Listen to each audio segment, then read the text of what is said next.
جن پر مدار اسلام ہے، جن پر یعنی اسلام کی مدار اس حدیث انما الاعمال بالنیات پر ہے، کچھ علماء نے یہ کہا، اور بعض علماء نے یہ بھی کہا کہ من اراد ان يصنف کتابا فلیبتدی بهذا الحدیث، من اراد ان يصنف کتابا فلیبتدئ بهذا الحدیث، جو کوئی تصنیف لکھنا چاہتا ہے تو سب سے پہلے شروع کس حدیث سے کرے؟ بڑا عظیم الشان حدیث ہے جی، بڑا عظیم الشان۔ بعض علماء مولانا مولانا اوے مولانا اوے مولانا اوے مولانا، نہیں ادھر نہیں دیکھو، تم سب تم ادھر دیکھو، ادھر دیکھو۔ بعض علماء نے یعنی امام شافعی رحمت اللہ علیہ جیسے امامون نے یہ کہہ دیا، امام نے یہ کہہ دیا اس حدیث کے بارے میں کہ انما الاعمال بالنیات، وہ عظیم الشان حدیث ہے مولانا، اس میں علم کا نصف اسی کے اندر موجود ہے، پوری علوم شریعت کا نصف اسی حدیث انما الاعمال بالنیات میں داخل موجود ہے۔ یہ کس کا قول ہے؟ امام، زور سے بولو، امام شافعی رحمہ اللہ تعالی کا، ان نصف الحدیث داخل، نصف العلم داخل فی هذا الحدیث۔ اب مولانا امام شافعی رحمۃ اللہ علیہ کے قول کو ہم کس طرح توجیہ کریں گے کہ نصف علم شریعت انما الاعمال میں داخل ہے؟ وہ کس طرح ہم ساتھیوں کو سمجھائیں گے مولانا؟ وہ اس طرح کہ فرماتے ہیں کہ دیکھو، اعمال کا تعلق یا انسان کے جوارح سے ہے یا اس عمل کا تعلق انسان کے قلب سے ہے۔ اعمال کے دو تعلق ہوتے ہیں، یتعلق بالجوارح او یتعلق بالقلب۔ مولانا اگر اعمال کا تعلق کس سے ہو مولانا؟ جوارح سے ہو، وہ عبادت بدنی کہلاتا ہے، کیا کہلاتا ہے؟ اور اگر اعمال کا تعلق کس سے ہو؟ دل سے ہو، تو عبادت قلبی کہلاتا ہے۔ سمجھو مولانا؟ مولانا یہاں چونکہ انما الاعمال بالنیات، دونوں قسم اس میں داخل ہیں، جوارح والے عمل بھی داخل ہیں اور عمل قلبی بھی، نصف شریعت اس میں آ گیا۔ اس طرح توجیہ کریں گے ہم امام شافعی رحمۃ اللہ علیہ کے قول کو، سمجھ رہے؟ یہ اس حدیث کی عظمت اور اہمیت کے بارے میں پہلی موٹی بات ہے، آپ کو میں سمجھا رہا ہوں۔ امام ابو داؤد صاحب السنن وہ فرماتے ہیں کہ مدار اسلام 4 حدیثوں پر ہے مولانا، ان مدار الاسلام علی 4 احادیث۔ یہ کس کا قول ہے؟ امام ابی داؤد رحمہ اللہ تعالی کا۔ کون ہے وہ؟ سب سے پہلے انما الاعمال، گنتے جاؤ۔ دوسرا مولانا من حسن المرء ترکہ ما لا یعنی، نمبر 2 ہو گیا۔ نمبر 3 فرمایا الحلال بین والحرام بین وما بینہما الشبہات۔ یہ 3 حدیث ہو گئے۔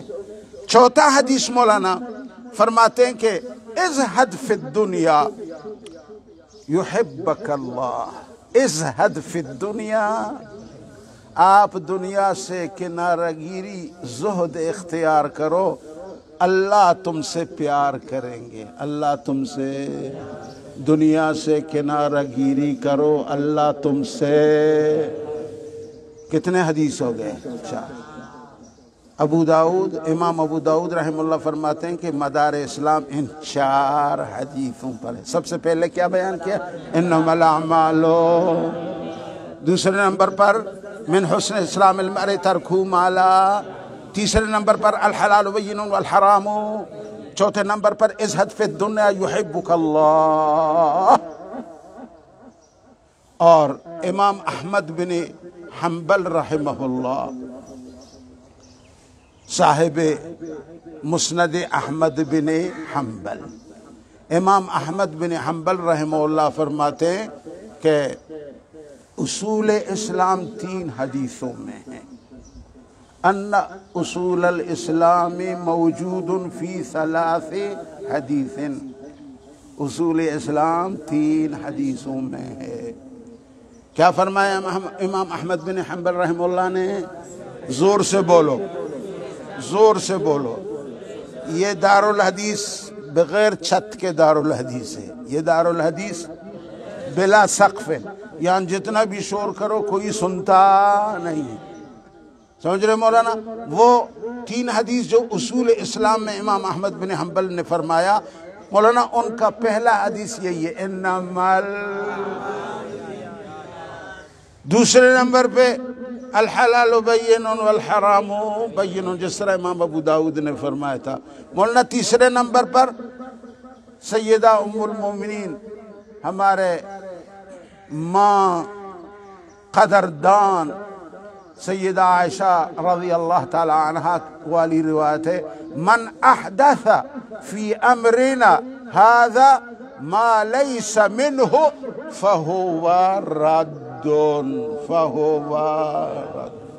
یہ تینوں حدیثیں من اصول الاسلام. من القائل هذا القول؟ قائل هو امام احمد بن حنبل رحمہ اللہ تعالی، من الائمة المتبوعین، من الائمة المتبوعین. سمجھ رہے ہیں مولانا؟ تو اب اس حدیث کی اہمیت تو کھوپڑی میں اتر گئی. اگر ممتحن لکھے شیخ انما الاعمال بالنیات والی حدیث کی کچھ اہمیت و عظمت شان بیان کیجئے، تو یہ باتیں آپ کے سمجھ میں آئیں گی. اس وقت کچھ نہ کچھ تو آ جائے گا نا.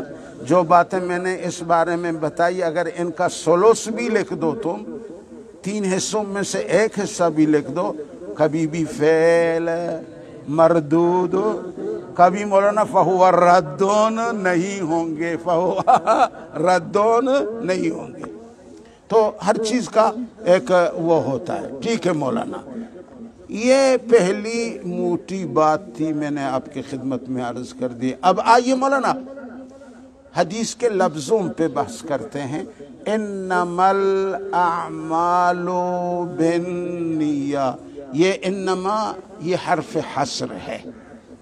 یہ حصر کے معنی کے لیے آتا ہے، حصر کے معنی کے لیے آتا ہے. یہ کلمہ یہ حصر ہے. اب مولانا انما الاعمال، ایک ہوتا ہے عمل اور ایک ہوتا ہے فعل.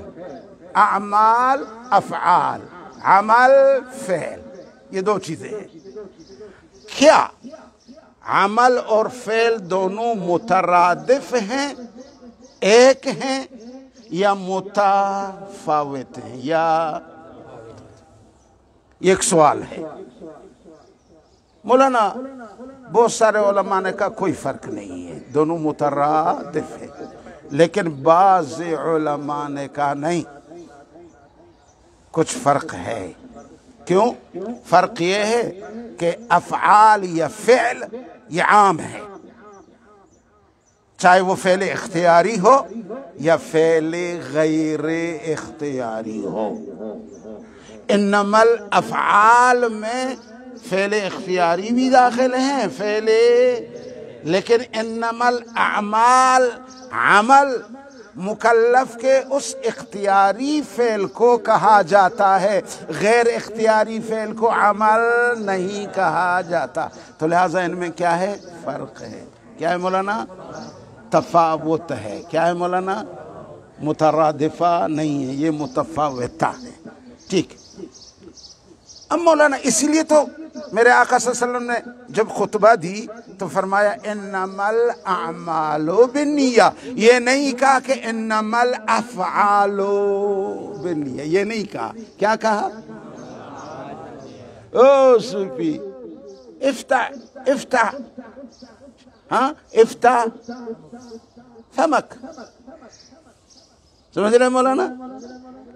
ہمیشہ اس کا نظر کیمرے پر ہے، یہ بڑا کیمرہ کا ساتھی ہے، ہاں معلوم ہوتا ہے. ذرا کہا کرو، ہلا کرو، دیکھا کرو، پھر سمجھ میں آ جائے گا.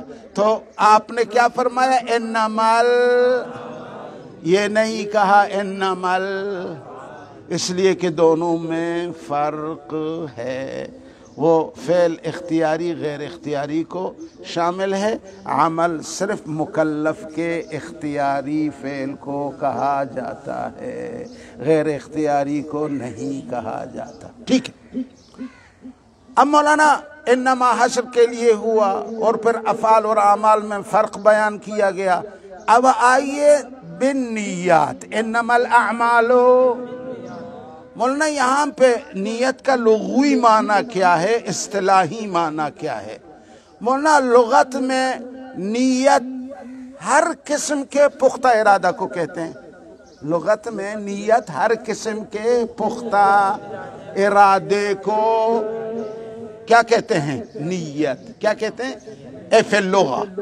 اما فی اصطلاح الشرع نیت کا معنی الارادة المتوجهة نحو الفعل، الارادة المتوجهة نحو الفعل لابتغاء رضاء الله سبحانه وتعالى، لابتغاء رضاء الله سبحانه وتعالى وامتثال حکمی، وامتثال لحکمی، وامتثال لحکمی. مطلب کیا ہے؟ مطلب یہ کہ نہیں صرف وہ ارادے کو اصطلاح میں نیت کہتے ہیں جو اللہ کی رضامندی اور اللہ کی خوشنودی کے لیے مکلف کا مقصد ہو، صرف اللہ کی رضا. اس کو شریعت میں کیا کہتے ہیں؟ نیت. اس کو شریعت میں، لغت میں تو ہر پختہ ارادے کو کیا کہتے ہیں، چاہے اس میں اللہ کا رضا ہو یا نہ ہو لغت میں.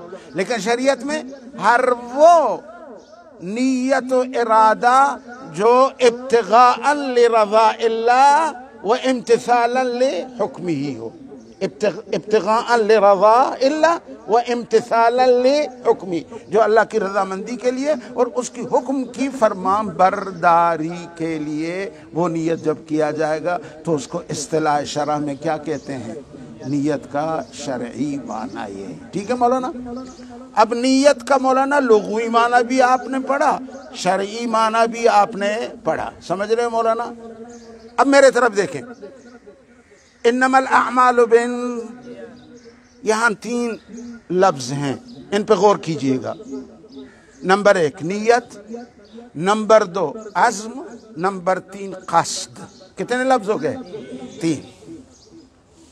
مولانا یہ تینوں لفظ نیت، عزم، قصد، ان میں ارادہ حادثہ ہوتا ہے. ارادہ یعنی ایک چیز ہے جو پہلے نہیں تھا، اب وہ بروز کر رہا ہے اور وجود میں آ رہا ہے. ان تینوں لفظوں میں نیت، عزم، قصد، ان میں جو نیت ہوتی ہے مولانا یہ تینوں مشترک ہیں اپنے معنی میں. ان میں جو نیت و ارادہ ہوتا ہے وہ حادثہ ہوتا ہے. کیا ہوتا ہے مولانا؟ حادثہ. اس لیے ان تینوں لفظوں کا اطلاق باری تعالیٰ کی طرف نہیں کیا جاتا. اللہ کی طرف سے آپ یہ نہیں کہہ سکتے اللہ کا نیت یہی تھا، آپ یہ نہیں کہتے. اللہ کا عزم یہ تھا، آپ یہ، یا مثلا اللہ کا مولانا قصد یہ تھا، آپ یہ تینوں لفظ مشترک ہیں حدوث کے معنی میں. کس کے معنی میں؟ یعنی النیہ الحادثہ، النیہ الحادثہ. ان کا اطلاق اللہ کے طرف، باری تعالیٰ کے طرف نہیں کیا جا سکتا، اس لیے کہ اللہ قدیم ہے، اس کے ارادے بھی قدیم ہیں. حادثہ، حادث، ان تینوں میں حدوث کا معنی ہے. البتہ ارادہ کا اطلاق اللہ کے طرف آپ کر سکتے ہو، ارادہ کا، کس کا؟ لفظ ارادہ کا، اس کا آپ کر سکتے ہو اللہ کی طرف اطلاق نسبت، جس طرح قرآن میں اللہ تعالیٰ نے فرمایا یرید اللہ بکم الیسر ولا یرید بکم العسر۔ ارادے میں حدوث کا معنی نہیں ہے، ارادے میں یرید و ارادہ میں حدوث کا معنی نہیں ہے، لہذا اس کا اطلاق باری تعالیٰ کی طرف کیا ہے؟ صحیح ہے، درست ہے، اس کو آپ کر سکتے ہیں، جس طرح اللہ نے خود قرآن میں اپنے طرف اس کا نسبت کر دیا یرید اللہ بکم الیسر ولا یرید بکم العسر۔ ہو گیا؟ یہ 3 لفظ تھے، ان میں حدوث کا معنی تھا، ان کا اطلاق اللہ درست نہیں، لفظ ارادہ اس کا اطلاق اللہ کی طرف درست ہے، اس لیے کہ اس میں حدوث کا مفہوم نہیں۔ ٹھیک مولانا، اس لیے ان تینوں کا اطلاق اللہ کی طرف سے درست نہیں ہے، کیونکہ اللہ تعالیٰ جو بھی کام کرتے ہیں غرض سے بالا ہو کر کرتے ہیں، اللہ کا کوئی غرض نہیں ہوتا، یہ غرض محتاجوں کے لیے ہوتا ہے، کن کے لیے ہوتا ہے؟ اور اللہ تعالیٰ ہر غرض سے اعلیٰ و بالا بے نیاز ہے، اعلیٰ و بالا بے نیاز ہے، سمجھ رہے مولانا؟ اللہ کا کوئی فعل معلل بالاغراض نہیں ہے، معلل بالاغراض نہیں ہوتا۔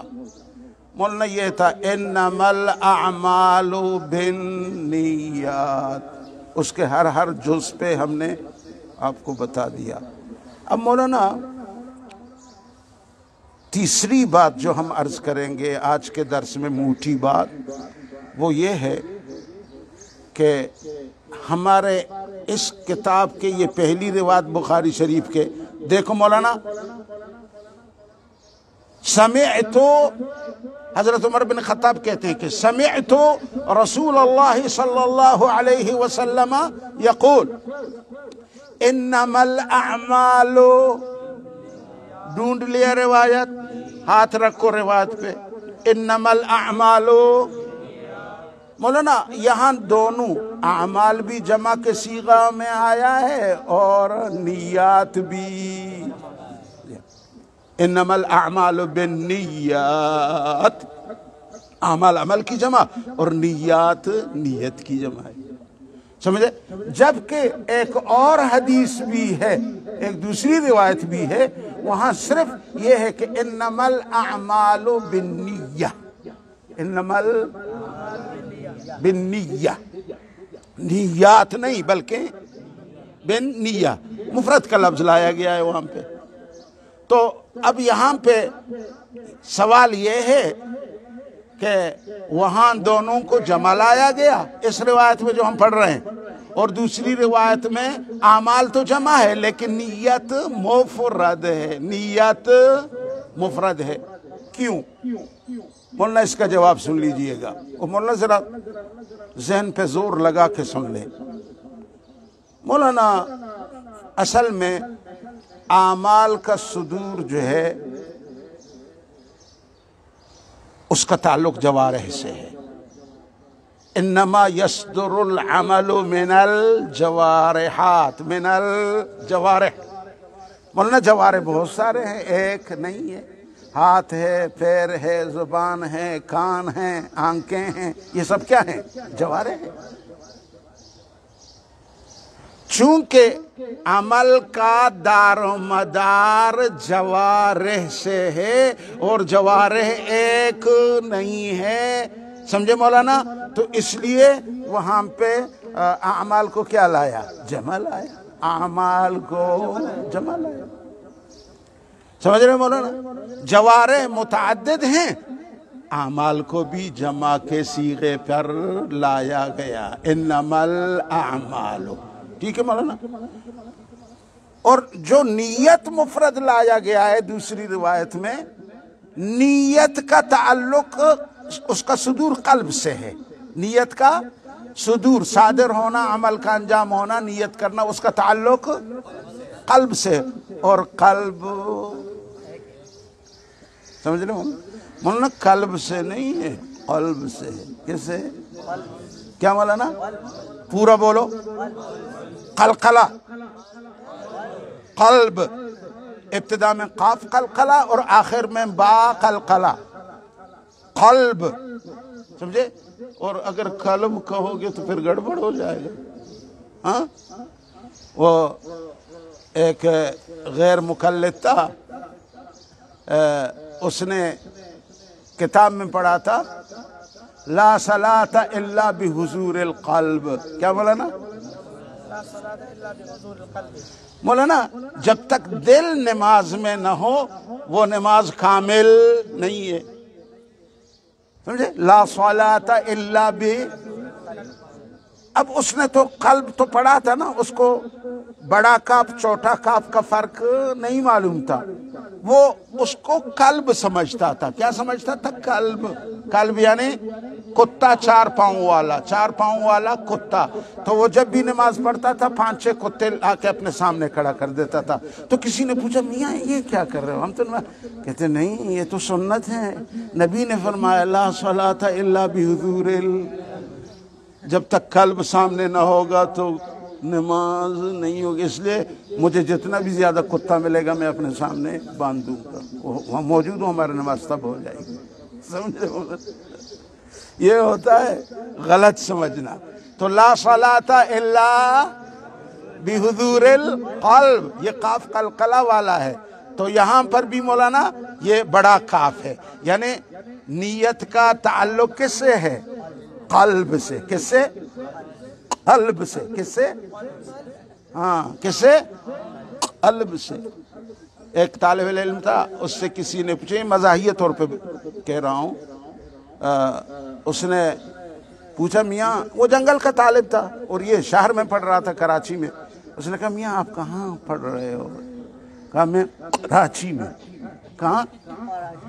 حالانکہ کراچی کا کاف وہ کیا ہے؟ وہ قلب والا کاف ہے، قاف قلقلہ والا نہیں۔ لیکن اس نے کیا کہا؟ ٹونک دیا، کہا کراچی میں۔ یار یہ تو بڑا مشکل شہر ہے۔ اس نے کہا تو کس مدرسے میں پڑھتے ہو؟ کہا مظہر العلوم اڈا میں۔ کہاں پڑھتا ہوں؟ مظہر العلوم اڈا میں، یعنی کھڈا میں۔ یہ بھی مشکل ہو گیا۔ یار یہاں تو ہم دال کھاتے کھاتے ہوئے مر گئے دیہاتوں میں، وہاں کھانے کو کیا ملتا ہے مولانا؟ وہاں کھانے کو کیا ملتا ہے؟ اس نے کہا یار پوچھو نہیں، پوچھو نہیں، ہم تو رات دن ہمارا کھانا جو ہے یعنی ککڑ کا گوشت۔ کس کا گوشت؟ ککڑ۔ کیا مولانا؟ ککڑ، یعنی ککڑ جانتے ہو؟ مرغی۔ اب مولانا اس نے کہا یار آپ کے مدرسہ اور آپ کا شعر اور آپ کا جو کھانا ہے اس کو تو ہم منہ سے نہیں بیان کر سکتے، تو کھائیں گے پتہ نہیں ہمارا حال کیا ہوگا۔ تو مولانا یہ اس کا عمل نیت کا تعلق کہاں سے ہے؟ قلب سے۔ کہاں سے؟ قلب سے ہے۔ چونکہ قلب واحد ہے اس لیے نیت بھی دوسری حدیث میں واحد لایا گیا ہے۔ مولانا ایک تو یہ توجیہ ہے، دوسرا توجیہ وہ یہ ہے، یہ بڑا زبردست توجیہ ہے، مجھے آج بھی یاد ہے کہ حضرت نے جب اس توجیہ کو بیان کیا کتنا مزہ کے ساتھ بیان کیا۔ اللہ یرحم شیخنا سلیم اللہ خان رحمہ اللہ تعالی، شیخ المشائخ حضرت مولانا استاد الاساتذہ حضرت مولانا سلیم اللہ خان رحمہ اللہ، فرمایا کہ دوسرا توجیہ اس کا یہ ہے کہ عمل در حقیقت ایک ہوتا ہے، حقیقت میں عمل ایک ہوتا ہے، لیکن جہات تنوع کی وجہ سے ایک عمل کو متعدد قرار دیا جا سکتا ہے۔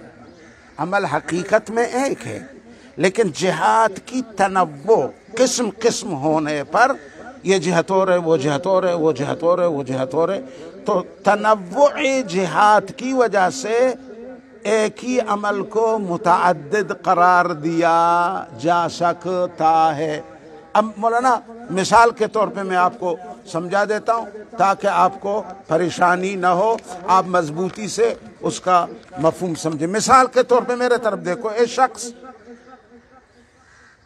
آپ کمرے سے نکل گئے، نیت کی کہاں؟ مسجد جانے کے لیے۔ کہاں جانے کے لیے؟ ظاہر ہے کہ عمل تو ایک ہی ہے، کمرے سے کہاں جانا؟ ایک ہی عمل نہیں ہے؟ ایک ہی ہے، لیکن اس کے ساتھ ساتھ جب آپ اپنے کمرے سے نکل گئے، آپ نے یہ نیت کی کہ میں مسجد میں جا کے اللہ کا ذکر کروں، پھر نیت کی کہ وہاں تلاوت قرآن بھی کروں گا، مولانا پھر نیت کی کہ نماز نوافل بھی پڑھوں گا، مولانا پھر نیت کی کہ جب تک امام صاحب نہیں آتا میں انتظار صلاۃ بھی کروں گا۔ یہ 5 نیتیں ہو گئی۔ مولانا اسی طریقے سے نیت کی کہ میں وہاں رہتے ہوئے بیٹھتے ہوئے دعا میں مشغول رہوں گا، 5 نیتیں۔ اور پھر یہ بھی نیت کی وہاں بہت سارے کلاس والے ساتھی ملیں گے، ان سے میں ایک دوسرے کو ہم زیارت بھی کریں گے۔ 7واں نیت آپ نے یہ ملا دی کہ میں کوئی حدیث پڑھ کر سناؤں گا، یا جو پڑھے گا میں اسے سنوں گا، یعنی افادہ اور استفادہ، افادہ اور تعلیم اور تعلم، یہ آپ نے 7ویں نیت کی۔ سمجھ رہے مولانا؟ پھر آپ نے یہ بھی نیت کی یار مسجد میں اگر کہیں کوئی مجھے کوئی بال نظر آئے، کوئی کاغذ نظر آئے، کوئی چیز مسجد میں پڑی ہوئی نظر آئے، میں مسجد کو صاف بھی کروں گا۔ سمجھے مولانا؟ اور پھر یہ بھی نیت کی کہ میں مسجد میں بیٹھ کے سنت کے مطابق کسی لا یعنی عمل میں مشغول نہیں ہوں گا۔ یہ 8-9 نیت ہو گئے مولانا۔ پھر وہاں کمرے سے نکلتے ہوئے مسجد تک جانے سے پہلے راستے میں بھی کوئی گندہ چیز ملے تو ہم نے نیت کر لی کہ میں وہ گندہ چیز بھی راستے میں، شیشہ ملے، ہڈی ملے، کانٹا ملے، کوئی اور چیز ملے، اس کو بھی مولانا اس کو بھی جی اے سوپی وہ اینک والا ادھر دیکھو، ادھر کہاں دیکھتے ہوئے، یہ آخری دن ہوگا چمن میں، پھر دوبارہ نہیں پڑھاؤں گا، کیونکہ میں نے دیکھا اکثر ساتھی ادھر ادھر، کوئی آسمان دیکھ رہا ہے، کوئی ادھر دیکھ رہا ہے، ادھر میرے طرف دیکھو، ابھی آئینہ میں ہوں بھائی۔ حضرت یوسف کے سامنے بیٹھ کر کوئی اور جگہ دیکھے گا تو حضرت یوسف ناراض نہیں ہوگا؟ ابھی اس کلاس میں یوسف کون ہے؟ میں ہوں، سب مجھے دیکھو نا۔ او مولانا ادھر دیکھ رہا ہے، مینار بعد میں وہاں کھڑے ہو کے 10 منٹ میں دیکھ لو، کوئی ممانعت نہیں۔ یا صاحب النظارت، اور ملاؤں صفت یا بس نظارہ کہہ دوں چھوڑ دوں؟ اسی پہ اکتفا کروں؟ چلو اس مرتبہ کروں گا، پھر بعد میں اور صفات بڑھا دوں گا اگر غلطی کی تو۔ میرے طرف دیکھو، تو اتنے نیتیں مولانا آپ نے اس میں کیا کر، تنوع مولانا متعدد ہو گئے، تنوع، تو اس لیے وہ اعمال بھی کیا ہو گئے؟ متنوع ہو گئے، مختلف ہو گئے، سمجھے؟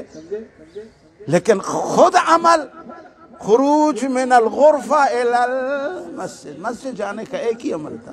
اب تنوع کی تعدد، تنوعات کی وجہ سے مولانا وہاں پہ اعمال بھی کیا ہو گئے؟ متعدد ہو گئے، نیتوں کی زیادہ ہونے سے۔ تو مولانا یہ ہوا، اس کو متعدد اعمال قرار دیا جائے گا۔ حقیقت میں عمل تو ہے کہ، لیکن تعدد تنوعات کی وجہ سے یہ اعمال کو بھی متعدد قرار دیا جائے گا، ٹھیک ہے۔ لیکن نیت میں یہ بات نہیں ہے مولانا، نیت وہ ایک ہوتا ہے۔ نیت کیا ہوتا ہے؟ وہ اللہ کی رضا، وہ کیا ہوتا ہے مولانا؟ اس میں مولانا تعدد نہیں ہوتے، اخلاص ایک ہوتا ہے، اس میں توحد ہوتا ہے، تعدد مولانا اگر آپ راستے میں وہ گندگی بھی صاف کریں گے لیکن اصل نیت وہ کیا ہے؟ اللہ کی رضا ہے، اور کوئی اس میں دو رائے نہیں ہو سکتی۔ چلو مولانا، تو اس لیے اعمال کو جمع لایا اور نیت کو واحد ذکر کیا۔ اب آئیے مولانا چوتھی بات پر کہ اعمال بھی جمع ہے اور نیت بھی جمع ہے۔ انما بن نیت دونوں جمع ہیں۔ مولانا جب اعمال و نیت جو دونوں جمع ہوں تو وہاں مقابلۃ الجمع بالجمع ہوگا۔ کیا ہوگا؟ جب مقابلۃ الجمع بالجمع ہو تو وہاں پہ انقسام آحاد علی الآحاد کا اقتضا پیدا ہوتا ہے۔ جب مقابلۃ الجمع بالجمع ہو وہاں کس چیز کا اقتضا ہوتا ہے؟ وہاں پہ انقسام آحاد علی الآحاد، وہ اس کا اقتضا کرتا ہے۔ کیا مطلب اس کا؟ کہ جب مقابلۃ الجمع بالجمع ہو تو وہاں پہ انقسام آحاد علی الآحاد کا اقتضا کرتے ہیں۔ مولانا اس کا مطلب یہ ہے کہ آپ اس طرح کہیں گے انما الاعمال بالنیہ میں آپ یہ کہیں گے کل عمل بنیتہ، کل عمل، ہر نیت، ہر عمل کا تعلق اسی نیت سے، ہر عمل کا تعلق یعنی ہر عمل کا مستقل ایک کیا ہوتا ہے؟ نیت ہوتا ہے۔ جو نیت ہوتا ہے وہی عمل ہوتا ہے۔ جب تقابل جمع بالجمع ہو تو وہاں انقسام آحاد الی الآحاد کا اقتضا پیدا ہوتا ہے۔ کیا مطلب؟ یعنی کل عمل بنیتہ، کل انما الاعمال بالنیہ یعنی کل عمل بنیتہ، اس کا اعتبار ہوگا اس وقت، سمجھے؟ تو گویا کہ جب نیت مختلف ہوں گے تو اعمال بھی، کیونکہ کل عمل بنیتی جب ہوگا نیت مختلف ہوں گے تو اعمال بھی مختلف ہوگا۔ یہ علمی نکتہ ہے، پتہ نہیں آپ کے سمجھ میں آ گیا یا نہیں آئے گا۔ اچھا مولانا اس کی مثال، مثلا مولانا نے خوشبو لگایا، کیا لگایا؟ خوشبو لگایا۔ مولانا کا یہ بھی نیت ہو سکتا ہے کہ میں نے خوشبو لگایا ہے کہ خوشبو لگانا نبی علیہ الصلوۃ والسلام کا سنت ہے، سنت کی نیت کر کے خوشبو لگا دی۔ مولانا اس خیال سے بھی خوشبو لگا سکتے ہیں مولانا کہ میں دورہ حدیث اور بخاری شریف کے درس میں بیٹھوں گا، اگر میں خوشبو نہ لگاؤں میرے بدبو سے میرے قریب بیٹھنے والے ساتھی کو کیا پہنچے گا؟ اذیت، تکلیف پہنچے گی۔ دوسروں سے اذیت کو ہٹانے کے لیے مولانا نے کیا استعمال کیا؟ خوشبو استعمال کیا۔ یہ الگ نیت ہے۔ کل عمل بنیتی، کل عمل بنیتی۔ مولانا یہ بھی نیت کر سکتے ہیں کہ یار بخاری شریف کے عبارات اور نقطے لطائف مشکل ہیں، میں خوشبو اور نہا کے اچھا کپڑا پہن کے اپنے آپ کو مولانا فریش رکھوں گا تاکہ میرا دماغ تازہ ہو جائے، تاکہ دماغ، مولانا بدبو دماغ میں اضمحلال پیدا کرتا ہے۔ مولانا دماغ یوں مولانا زلزلے کی حالت میں ہوتا ہے۔ اسی لیے میرا آپ ساتھیوں سے گزارش ہے کہ الحمدللہ جامعہ میں پانی زیادہ ہے، آپ غسل کرنے سے بخل نہ کرو، اور ابھی پانی گرم کرنے کی ضرورت بھی نہیں ہے، بلکہ مولانا صبح، ظہر اور شام کو، رات کو سونے سے پہلے غسل کرو۔ صبح جب اٹھو اگر ٹائم نہ ملا تو کوئی بات نہیں، رات کو غسل کر کے سوئے تھے ٹھیک رہے گا صبح تک، پھر جب چھٹی کرو تو ایک غسل کرو، پھر مولانا شام کو بھی ایک غسل کرو۔ مولانا جمعے والے نہ بنو، جمعے والے نہ بنو۔ کچھ تو ماشاءاللہ 2 جمعے کے بعد ایک غسل فرماتے ہیں۔ کتنے جمعے کے بعد؟ 2۔ جی جی جی وہ لمبا زلفوں والا بابا یہ عید کو ناتے ہیں؟ اچھا ٹھیک ہے، سمجھ رہے ہیں مولانا؟ تو یہ میری وصیت ہے آپ لوگوں سے کہ آپ اس میدان میں کوتاہی، اگر دماغ کی قوت چاہتے ہو، نشاط بدن چاہتے ہو، صبح کی اور متحرک ہونا چاہتے ہو، یہ کام ضرور کر لو۔ یہ کام اب میں تمہیں پتہ ہے میرا یہ پیر جو ہے غسل میں، اس میں مجھے تاکید کیا گیا ہے کہ اس کو پانی بالکل لگنا نہیں چاہیے۔ میں اس کو 3 پلاسٹکوں میں ڈالتا ہوں یہاں تک، پھر ان کو چسپ سے اتنا مضبوط جتنا میرا طاقت ہے میں رگڑتا ہوں، تاکہ کوئی قطرہ پانی، لیکن پھر بھی میں اگر دن کو 2 مرتبہ پانی اپنے بدن پہ نہ گراؤں تو مجھے یوں لگتا ہے کہ جس طرح میں نے 1 مہینہ غسل نہیں کیا۔ مولویو تم تو جوان ہو یار، میرے یہ وصیت نصیحت قبول کرو، سن رہے میری بات؟ اب آج کے بعد اس پہ عمل کرو گے نا؟ ہاں، ایسا نہ ہو کہ آپ جب درسگاہ میں آؤ تو ہر ساتھی جو ہے وہ اپنا سیٹ چھوڑ دے کہ کہیں حضرت کا ماشاءاللہ حضرت کا خوشبودار بدن مجھ سے نہ لگے۔ ایسا نہیں ہونا چاہیے، اور بتایا کرو ساتھیوں کو۔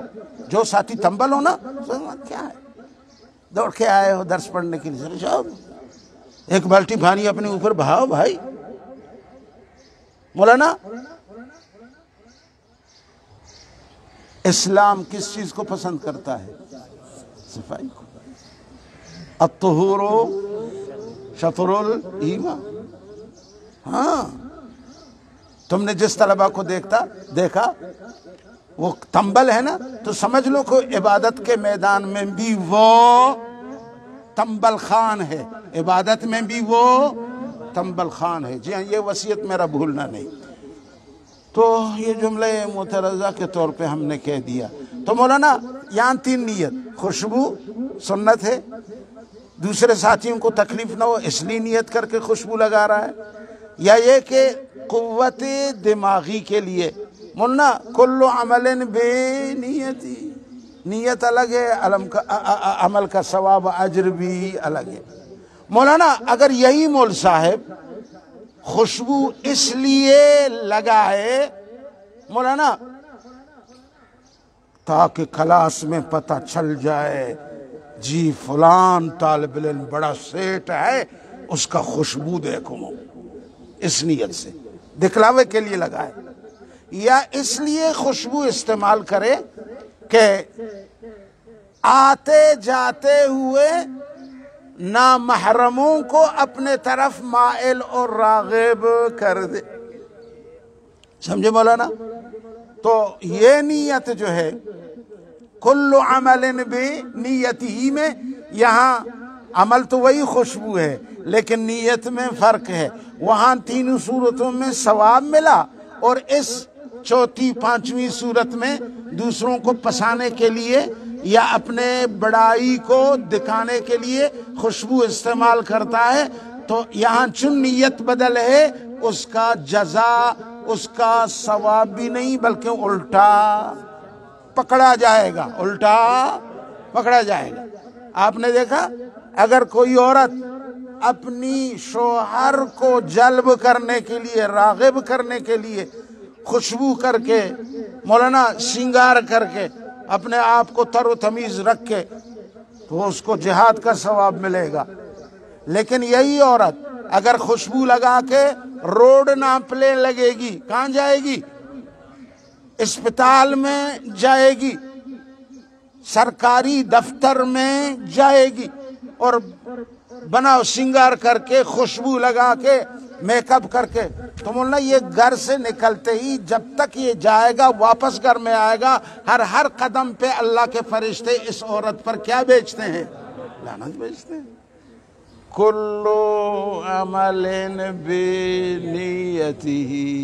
مولانا جب مقابلہ جمع بالجمع ہو، یعنی انما الاعمال بالنیات، تو یہ مقتضی ہوگا انقسام آحاد علی الآحاد کا۔ کیا مطلب؟ مطلب یہ ہے کہ کل عمل بنیتہ، اس کا مثال میں نے خوشبو کا دیا تھا، اس کا مثال میں نے خوشبو کا دیا۔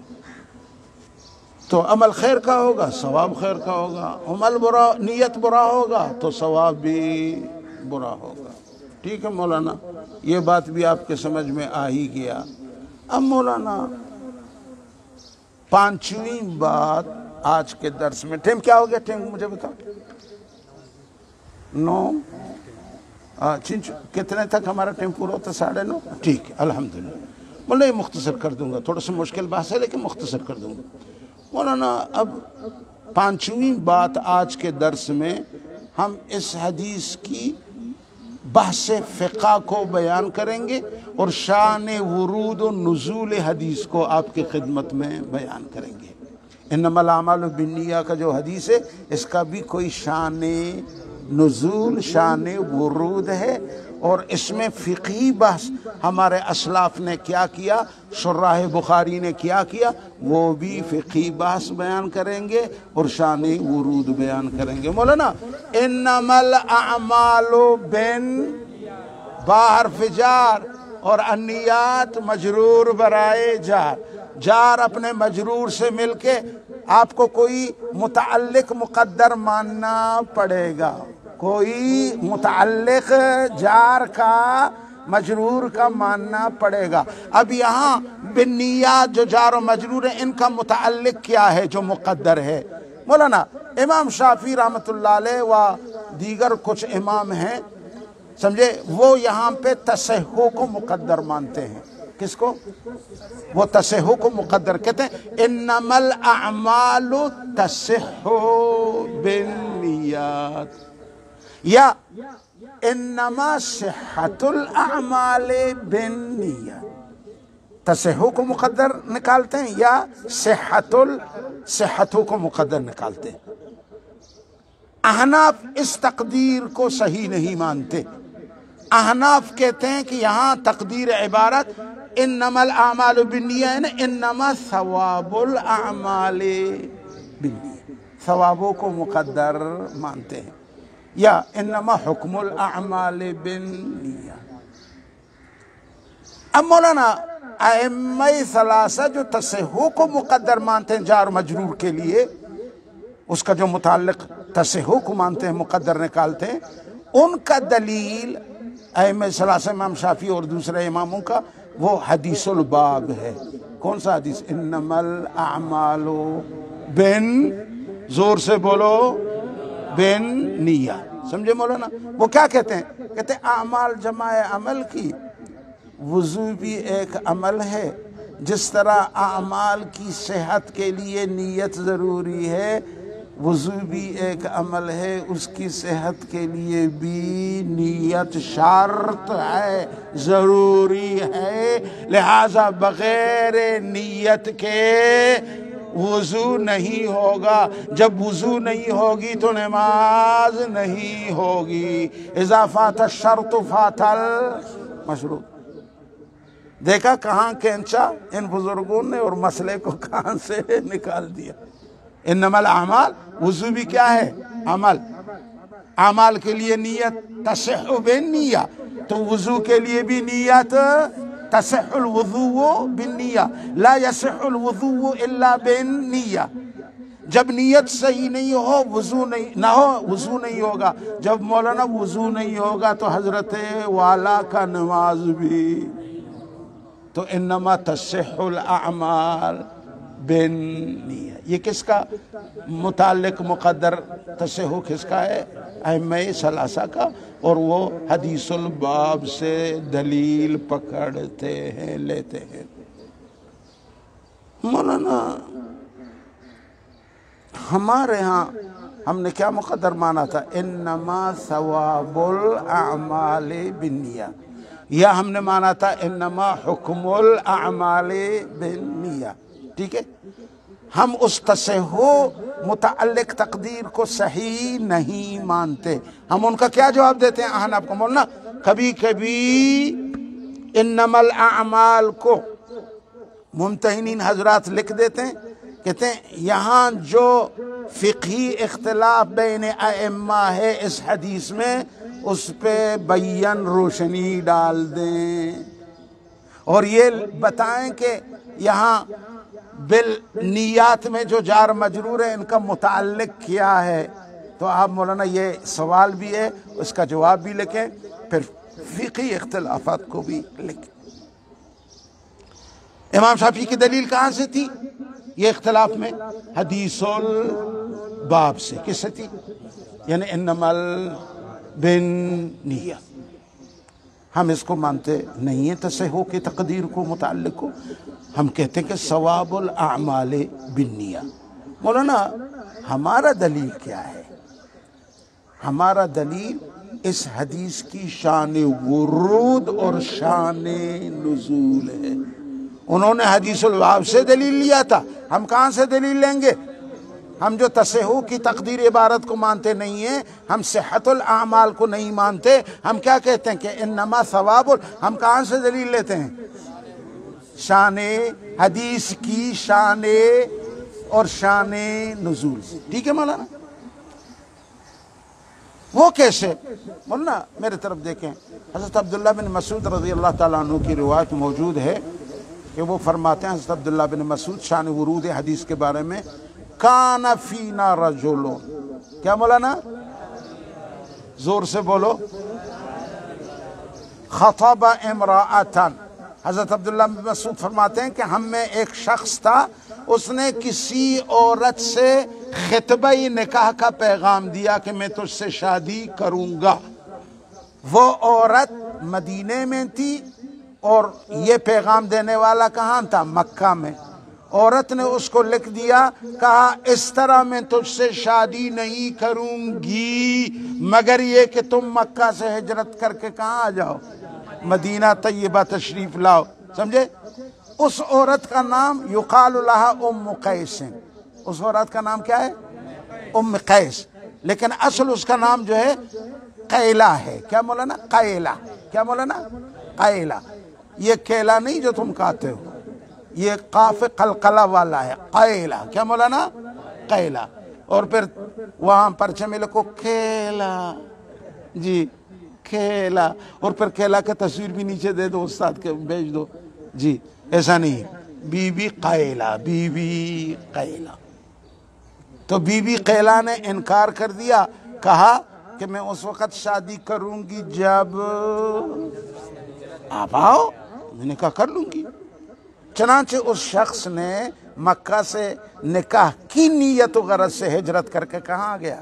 مدینہ۔ اس بی بی کی شرط لگانے پہ وہ ہجرت کر کے آ گئے، مدینہ آ گئے۔ حتیٰ کہ حضرت عبداللہ بن مسعود فرماتے ہیں یہ مرد، یہ شخص اتنا مشہور ہوا کہ اس کو لوگ ام القیس کہتے تھے، اس مرد کو لوگ ام القیس کہتے تھے، مشہور ہو گیا۔ سمجھ رہے ہیں مولانا؟ نبی علیہ السلام کو خبر دی گئی، یا رسول اللہ فلاں شخص صرف اس نیت سے مکہ سے ہجرت کر کے کہاں ہے؟ مدینہ۔ اور یہ وہ زمانہ ہے کہ ہجرت بھی فرض تھی، ہجرت بھی فرض تھی، سمجھ رہے؟ تو آپ صلی اللہ علیہ وسلم نے صحابہ کو جمع فرمایا اور آپ نے خطبہ دیا، فرمایا انما الاعمال بالنیہ، یہ ہے شان ورود حدیث، شان نزول حدیث۔ سمجھ رہے مولانا؟ اب مولانا یہاں پہ یہ سوال ہوتا ہے، اگر ہم امام شافعی رحم اللہ کے مذہب کے مطابق یہاں یہ مقدر جار مجرور کا متعلق یہ نکالیں کہ انما تصح الاعمال بالنیہ، تو ظاہر ہے کہ اس شخص کا نیت مکہ سے یہاں آنے کا کیا تھا؟ اسلام کے لیے نہیں تھا، کس کے لیے تھا؟ او علم رأتن یعنی کہ حوہا کے لیے تھا، او علم یعنی، ارے بدھو جواب دو، یا صاحب العمامت السوداء جواب دو، یہ قلم ہٹاؤ۔ آپ کو اللہ نے تو ویسے بھی چھوٹا منہ دیا ہے نا، اس کو ذرا کھول دو نا، بڑا حسین منہ ہے مولانا، ایسا نہیں ہے، لوگ چھوٹے منہ کے لیے مرتے ہیں، ہاں یہ تو اللہ نے تجھے مفت میں گفٹ میں دیا ہوا ہے، وگرنہ لوگوں کے منہ یہاں سے شروع ہوتے ہیں تو یہاں تک ختم ہو جاتے۔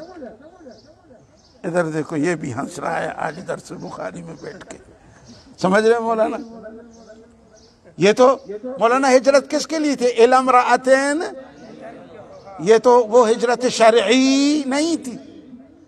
اگر امام شافعی کی بات کو قبول کیا جائے انما تصح الاعمال بالنیہ، تو اس شخص کی ہجرت صحیح نہیں ہونی چاہیے تھی۔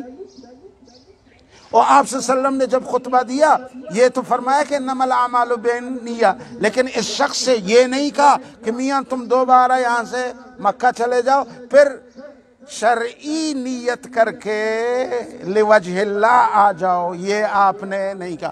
حالانکہ آپ کہا کرتے تھے ایسے موضوع پہ، ایک شخص آپ کے سامنے نماز پڑھ رہا تھا، وہ قوم اور جلسہ کی رعایت نہیں کرتا تھا۔ جب اس نے نماز پڑھا، آپ نے اس کو بلایا، کہا کیا کیا؟ نماز پڑھا۔ آپ نے فرمایا قم فصلی فإنک لم تصلی۔ یہ تو پڑھا ہے نا آپ نے، کتابوں میں بہت پڑھا ہوگا، قوم۔ اگر تصحیح کو ہم مان لیں تو آپ صلی اللہ علیہ وسلم یہ کہہ دیتے اس سے کہ میاں تم دوبارہ کیا کرو؟ ہجرت کرو اللہ کی رضا کے لیے۔ لیکن آپ نے یہ نہیں فرمایا۔ معلوم ہوتا ہے کہ ہجرت، نفس ہجرت صحیح ہوا، نفس ہجرت صحیح ہوا۔ اب یہ کہ اس نے نیت نہیں کی تھی، سمجھے مولانا؟ اب اتنا ہے کہ یہ عبادت نہیں بنا اس کے لیے، یہ ہجرت اس کے لیے عبادت نہیں بنا، اس پر اس کو ثواب نہیں ملے گا۔ لیکن کیا ہجرت ہی سرے سے غلط تھا؟ نہیں، سرے سے ہجرت غلط تو یہاں تصحیح کا وہ قید نکالنا درست نہیں ہے۔ سمجھ گئے مولانا؟ قم فصلی فإنک لم تصلی۔ ایک دلیل تو ہمارا یہ تھا شان نزول سے جو ہم نے لے۔ دوسرا مولانا یہاں پہ جو انما الاعمال بالنیات میں، جو بالنیات میں الف لام ہیں، یہ بالاتفاق تمام علماء کہتے ہیں کہ یہ الف لام استغراقی نہیں ہے، یہ الف لام بلکہ الف لام عہدی ہے۔ النیہ انما الاعمال بالنیات میں یہ الف لام عہدی ہے، استغراقی نہیں ہے۔ اعمال سے مراد یہاں عبادات ہیں، اور عبادت کا دو قسم ہوتا ہے، ایک عبادت مقصودہ، ایک عبادت غیر مقصودہ۔ وضو عبادت ہے لیکن مقصودہ نہیں ہے، غیر۔ نماز عبادت مقصودہ ہے، روزہ عبادت مقصودہ ہے، حج عبادت مقصودہ ہے، تلاوت عبادت مقصودہ ہے۔ لیکن مولانا نفس وضو عبادت مقصودہ نہیں ہے، بلکہ کیا ہے؟ غیر مقصودہ۔ اگر تم نیت کرو گے وہ عبادت بن جائے گا، نیت نہیں کرو گے وہ عبادت نہیں ہوگا، لیکن وہ وضو نماز پڑھنے کا قابل ہو جائے گا۔ نفسی وضو بغیر نیت کے صحیح ہوگا، البتہ اتنا نقصان ہوگا جس نے بغیر نیت کے وضو کی ہو مولانا اس کو ثواب نہیں ملے گا، ثواب تو نہیں ملے گا، لیکن اگر اس بلا نیت والی وضو سے نماز پڑھے تو نماز صحیح ہوگی۔ سمجھ رہے مولانا؟ نماز ہو جائے گا۔ اس لیے ہم نے کیا مقدر نکالا؟ انما ثواب الاعمال، ثواب الاعمال۔ مولانا تھوڑا سا یہ بحث تھکان دینے والا ہے، لیکن میں سمجھتا ہوں کہ آپ لوگوں نے سب نے خوشبو لگا کے آئے ہو، سب پٹھان ہو، ہر پٹھان نے الگ اپنا خوشبو لگایا ہے، تو سب کی ذہن بھی کیا ہے مولانا؟ تر و تازہ ہے، آپ انشاءاللہ سمجھ جاؤ گے۔ ٹھیک ہے مولانا، یہ بات یہاں تک آ گئی اور آپ کے سمجھ میں آ گیا، ٹھیک ہے مولانا۔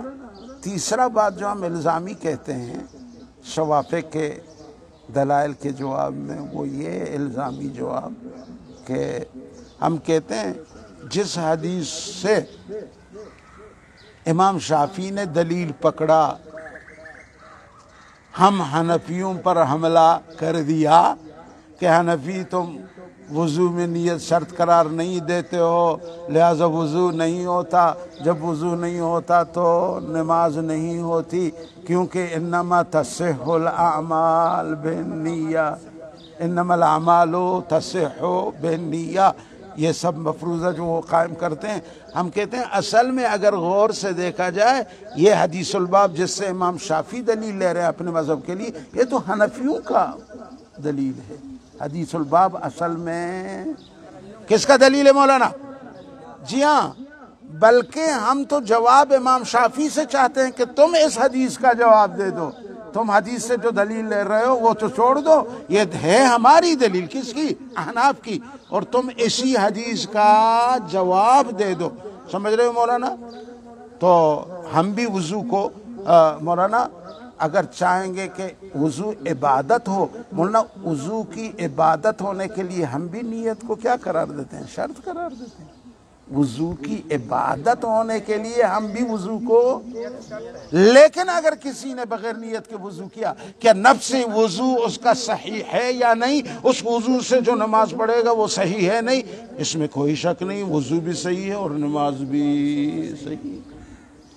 یہ حدیث تو ہماری دلیل ہے بھائی، یہ آپ کی دلیل نہیں ہے، سمجھ رہے مولانا؟ البتہ جب نیت نہیں کرے گا تو یہ عبادت کے درجے میں وضو نہیں آئے گا، اس کو اس پر ثواب نہیں ملے گا۔ اگر وہ عبادت کے طور پہ نیت کر کے وہ وضو کرے گا تو وہ عبادت بھی ہوگا اور ثواب بھی ملے گا۔ اگر بغیر یہ عبادت کے جس طرح غیر مقصودہ ہے اس میں ویسے کر نیت سے وہ وضو بھی صحیح ہے اور نماز بھی صحیح ہے۔ ٹھیک ہے مولانا؟ اس کے بعد مولانا احناف پر ایک اور اعتراض ہوتا ہے، وہ اعتراض آخری ہے، میں بتا رہا ہوں، اس کے بعد درس بند کریں گے۔ وہ اعتراض یہ ہے کہ تم نے یہ کہا حنفیوں کہ وضو عبادت غیر مقصودہ ہے، سمجھے؟ اسی لیے تم نے وضو میں نیت کو شرط قرار نہیں دیا اے حنفیوں۔ لیکن یہ تو بتاؤ کہ تیمم بھی تو عبادت غیر مقصودہ ہے، تیمم بھی، لیکن وہاں تیمم میں تمہارے سب کتابوں میں لکھا ہوا ہے کہ تیمم میں نیت، زور سے بولو مولویو، تو عجیب ہے، ایک جگہ میں نیت کو شرط قرار دے رہے ہو، وہ بھی عبادت غیر، اور دوسری طرف وضو بھی عبادت غیر مقصودہ ہے، وہاں نیت کو شرط نہیں قرار۔ یہ تعارض و اختلاف کیوں؟ یہ تعارض و یہ اعتراض ہے حنفیوں کے مذہب پر، سمجھ رہے ہو مولانا؟ مولانا اس کا جواب آسان ہے، علمی نکتہ اس میں پوشیدہ ہے کہ دیکھو وضو کے مسئلے میں اللہ کا حکم کیا ہے؟ فَاغْسِلُوا وُجُوهَكُمْ وَأَيْدِيَكُمْ إِلَى الْمَرَافِقِ، اور تیمم کے بارے میں اللہ تعالیٰ کا حکم کیا ہے؟ فَتَيَمَّمُوا صَعِيدًا طَيِّبًا۔ مولانا یہ دونوں حکم باری تعالیٰ ہیں، لیکن فَاغْسِلُوا کا جو حکم ہے مولانا، اس میں مولانا لفظ نیت پر کوئی دلالت موجود نہیں ہے، فَاغْسِلُوا، اس میں نیت کے لفظ پہ کوئی دلالت غسل میں موجود نہیں ہے، سمجھے؟ اگر ہم وہاں پہ نیت کو شرط قرار دے دیں تو وہ کتاب اللہ پر خبر واحد کے ذریعے سے کیا ہوگی؟ زیادتی ہوگی، اور یہ کسی صورت جائز نہیں، کیونکہ فَاغْسِلُوا کے لفظ میں نیت کا کوئی دلالت موجود نہیں ہے۔ پانی بہانا، پانی بہ گیا، صاف ہو گیا، لیکن بخلاف مولانا آیت پڑھو تیمم کا، فَتَيَمَّمُوا، مولانا فَتَيَمَّمُوا، تیمم میں ہم نے اس لیے نیت کو لازمی قرار دے دیا کہ تیمم کے لفظ میں خود قصد کا معنی موجود ہے، ارادہ کا معنی، نیت کا معنی موجود ہے، تو وہاں تو ہم نے نیت کو کیا قرار دے دیا؟ شرط قرار دے دیا کہ نیت کا معنی ہی، قصد کا معنی ہی وہاں پہ موجود، لیکن فَاغْسِلُوا میں ایسی کوئی لفظ نیت کا دلالت موجود فَاغْسِلُوا میں نہیں ہے۔ اگر ہم اس پہ زیادتی کریں، سمجھے، نیت کو لازمی شرط قرار دیں، تو خبر واحد کے ذریعے سے کتاب اللہ پر کیا لازم آئے گی؟ زیادتی، اور یہ کسی صورت میں لا یجوز۔ لیکن فَتَيَمَّمُوا، اس تیمم کے لفظ میں نیت کا دلالت موجود ہے، اسی لیے ہم نے تیمم کے مسئلے میں نیت کو کیا قرار دیا؟ شرط قرار دیا، اس میں کوئی زیادتی کتاب اللہ پر لازم نہیں آتا۔ لہذا فرق یہی ہے کہ ہم نے وضو میں وہ نیت کو شرط قرار نہیں دی، اور تیمم میں ہم نے نیت کو۔ مولانا یہ دو جوابات ہو گئے، تیسرا جواب بڑا زبردست ہے، وہ یہ ہے کہ پانی وہ مطہر ہے بالطبع. فاغسلوا، دھو لو نا، دھونا کس سے ہوتا ہے؟ پانی سے. پانی خود طبعاً کیا ہے؟ مطہر، پاک کرنے والی. پانی چونکہ بالطبع مطہر ہے، پاک کرنے والی ہے. اس کی دلیل وَأَنزَلْنَا مِنَ السَّمَاءِ مَاءً طَهُورًا. وَأَنزَلْنَا، مولانا پانی تو پاک کر دیتا ہے نا. چونکہ وہ بالطبع مطہر ہے اس لیے وہاں نیت شرط تو نہیں ہے، برخلاف کس کے؟ مٹی کے. برخلاف مٹی کے. مولانا یہ بالطبع مطہر نہیں بلکہ ملوث ہے. کیا ہے مولانا؟ یہ تلویث کرتا ہے، چہرے کو بگاڑتا ہے، ہاتھ کو خراب کرتا ہے. مٹی ملوث ہے، مطہر نہیں ہے. پانی مطہر ہے، ملوث نہیں ہے. اس لیے ہم نے وضو میں نیت کو شرط قرار نہیں دیا کہ وہ بالطبع مطہر ہے، اور ہم نے پانی مولانا وہ تیمم میں شرط قرار دی دے نیت، اس لیے کہ وہ ملوث ہے، طبعاً مطہر نہیں ہے. سمجھے مولانا؟ بس مولانا سلیم اللہ خان صاحب بھی پھر رہے ہیں، ہمیں اشارہ دے رہے ہیں کہ حضرت ٹائم ہو گیا، آپ اپنے جگہ سے نہ ہلو.